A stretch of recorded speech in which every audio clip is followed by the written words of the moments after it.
దివ్యవాణి TV ప్రేక్షకులందరికీ శుభోదయం. యేసుక్రీస్తు పరిశుద్ధ నామంలో ప్రియులారా, మీ అందరికీ స్వాగతం, సుస్వాగతం. గడిచిన దినమంతా కాచి కాపాడిన ఆ దేవాతి దేవునికి మనసారా వందనాలు తెలియచేద్దాం.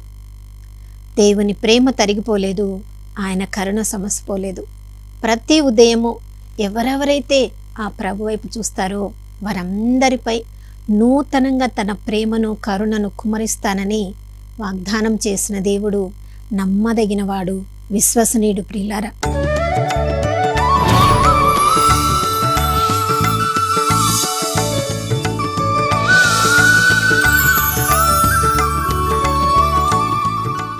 మనము నమ్మదగిన వారము కానప్పటికీ ఆ దేవుడు మాత్రము నమ్మదగిన వాడుగా ఉన్నారు.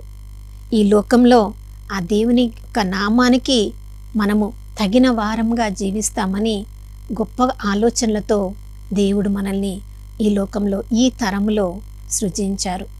ఆయన నామానికి గొప్ప కార్యాలు చేసి ఆయన నామానికి సాక్ష్యంగా ఉంటామని దేవుడు మనల్ని ఎన్నుకొన్నారు. ప్రియులారా, చూడండి, కీర్తనకారుడు 33వ కీర్తనలో 12వ వచనం చెప్తున్నాడు, దేవుడు ఎవరెవరినైతే తన వారినిగా ఎన్నుకుంటారో వారు భాగ్యవంతులు అని. ప్రియులారా, మన అవసరాలను ఎవరెవరు తీరుస్తారో వారితో మనము కొంచెం ఎక్కువ సంబంధాన్ని కలిగి ఉంటాం.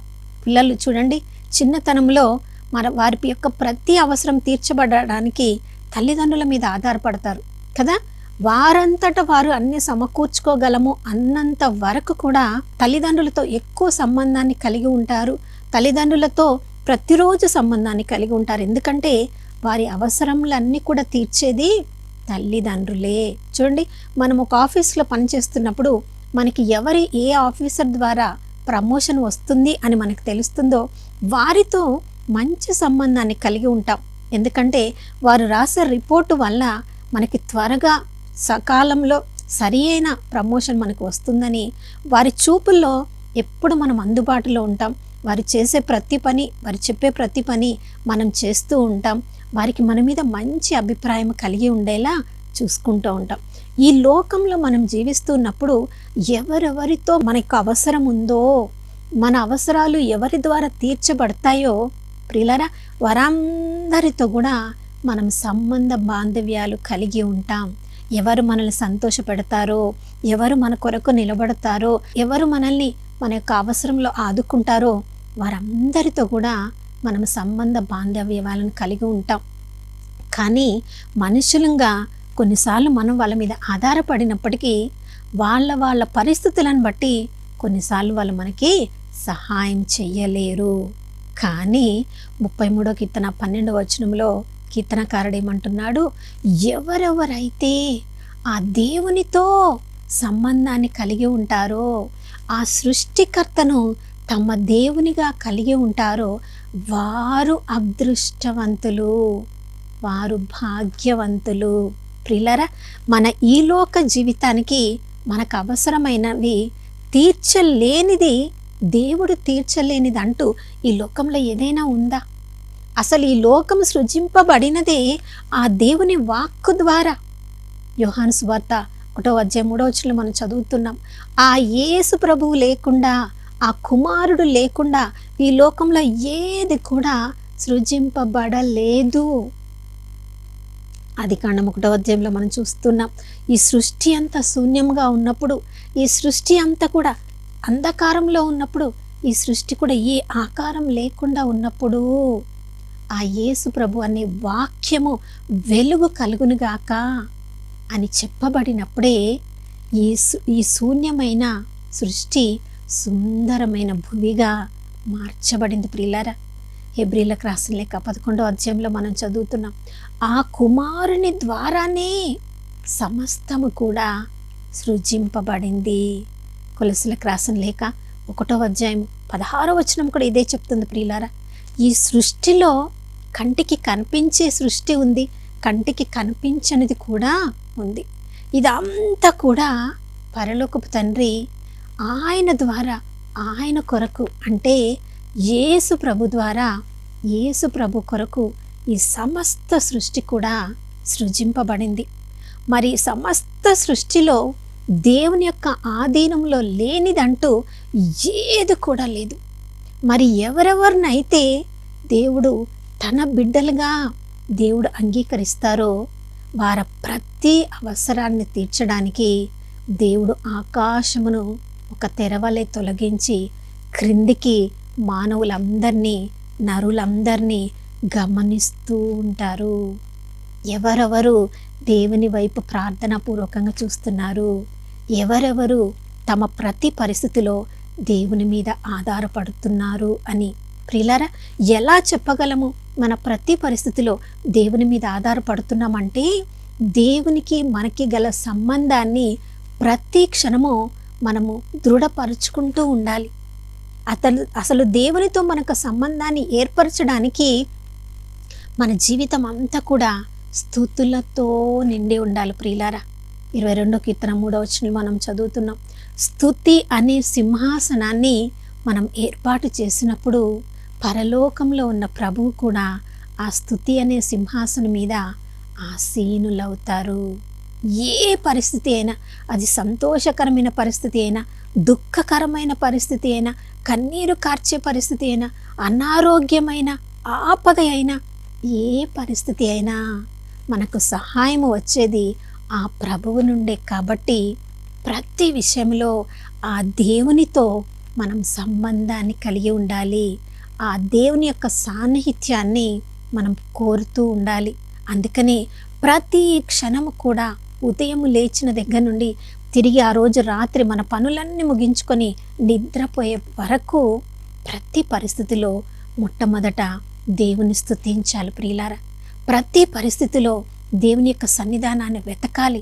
ప్రతి పరిస్థితిలో ప్రభా, నీవు తప్ప నాకు ఎవరున్నారయ్యా, నీవే నాకు తోడుగా ఉండి నన్ను నడిపించే దేవుడవు, నీ శక్తి లేనిదే, నీ యొక్క అనుగ్రహం లేనిదే నేను ముందుకు సాగిపోలేనని సృష్టికర్త అయిన దేవుడి మీద మన దృష్టిని పెట్టినప్పుడు ఆ ప్రభువు మీద ఎవరెవరు ఆధారపడుతున్నారో వారందరి యొక్క మార్గములను ఆ దేవుడు సరళం చేస్తాడు. ప్రియులారా, కానీ దేవుడి మీద ఆధారపడకుండా తమ శక్తియుక్తుల మీద ఆధారపడి జీవించే వారిని కూడా దేవుడు గమనిస్తూ ఉంటాడు.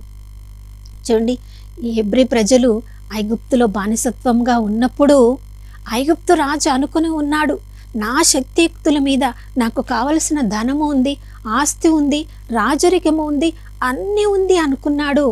కానీ ఆ హెబ్రీ ప్రజలను దాసత్వం నుంచి వారికి విడుదలను కలిగించాలనుకున్నప్పుడు తనకు అంత శక్తియుక్తులు ఉన్నాయి, రాజరికం ఉంది, అన్నీ ఉన్నాయి. కానీ ఆ దేవుని ఉగ్రత నుండి తన సొంత ప్రథమ కుమారుణ్ణి కాపాడుకోలేకపోయాడు. ప్రియులారా, దేవుడి మీద ఆధారపడకుండా మన సొంత శక్తి ద్వారా ఈ లోకంలో మనం ఏమి కూడా సాధించలేం. కానీ వాళ్ళు ఎన్ని అరిష్టాలను దేవుని శక్తి అనుభవించకుండా దేవునికి వ్యతిరేకంగా ఉండి అన్ని అరిష్టాలను ఐగుప్తులు వాళ్ళు అనుభవించారు.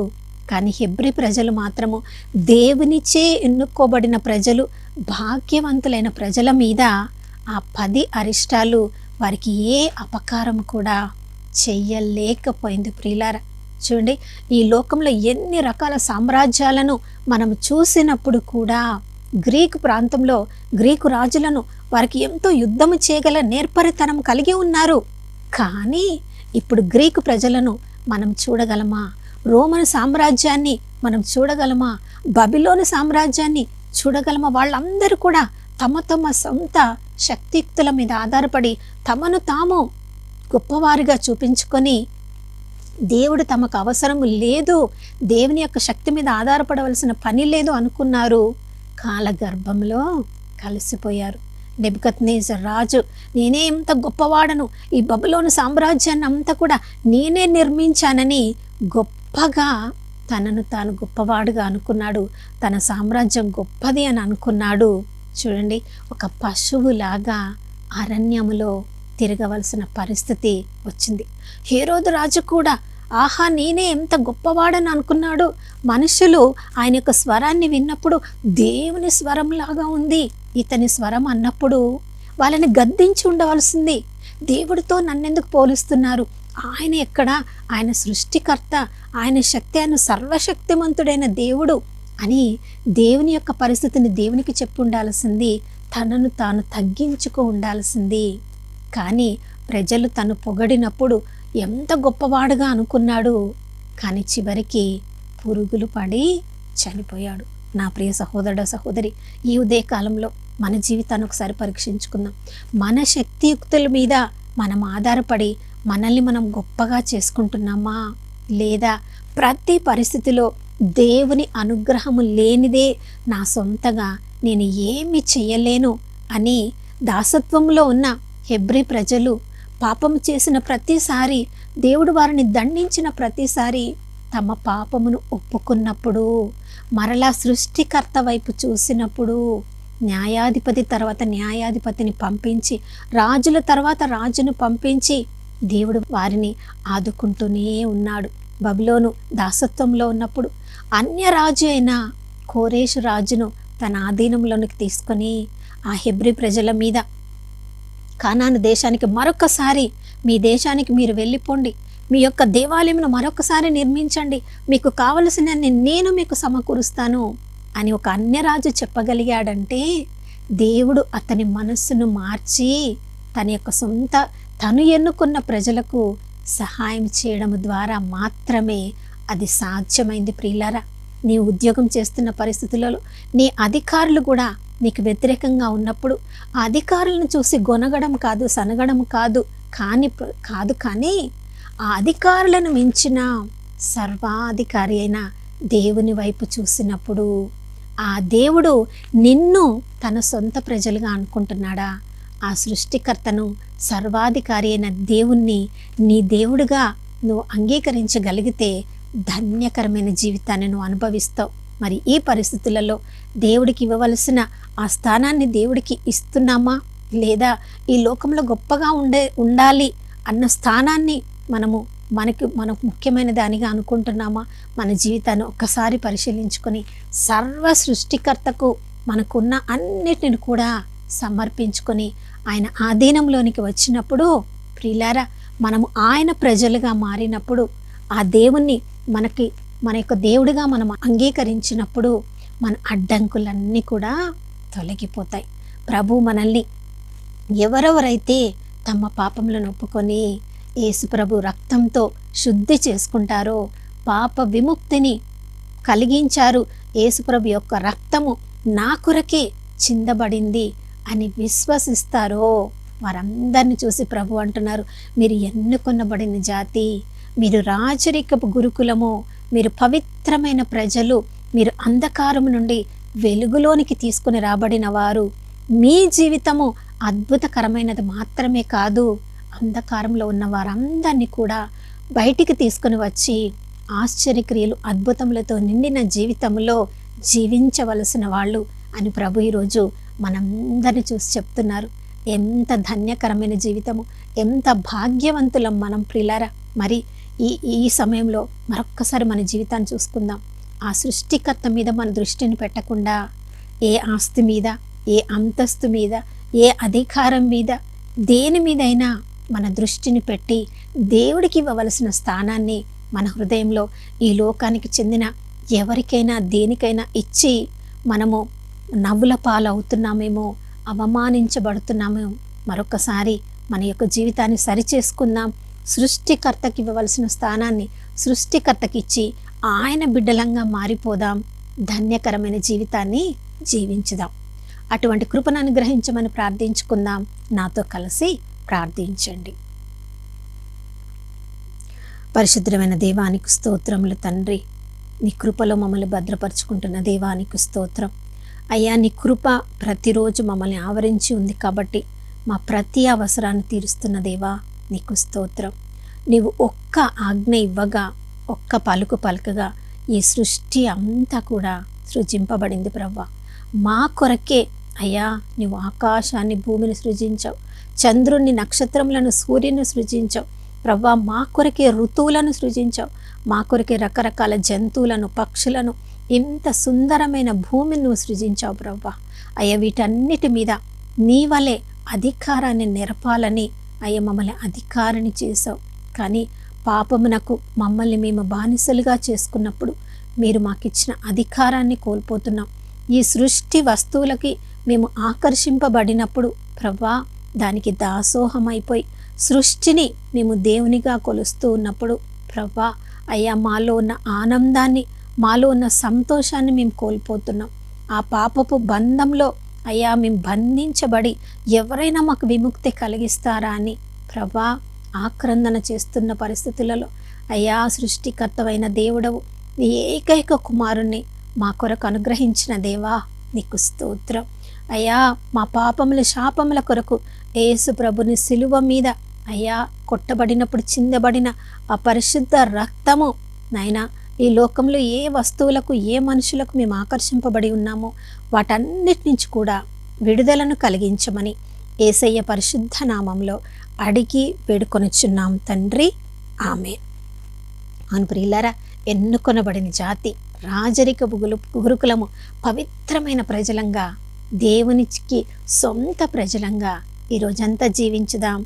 ధన్యకరమైన జీవితాన్ని జీవించుదాం. మనకు నూతన శుభోదయంలో మనం అందరం కలుసుకునే వరకు దివ్యవాణి టీవీని వీక్షిస్తూ ఉందాం. ఇమ్మానుయేలు, దేవుడు మనతో ఉన్నారు.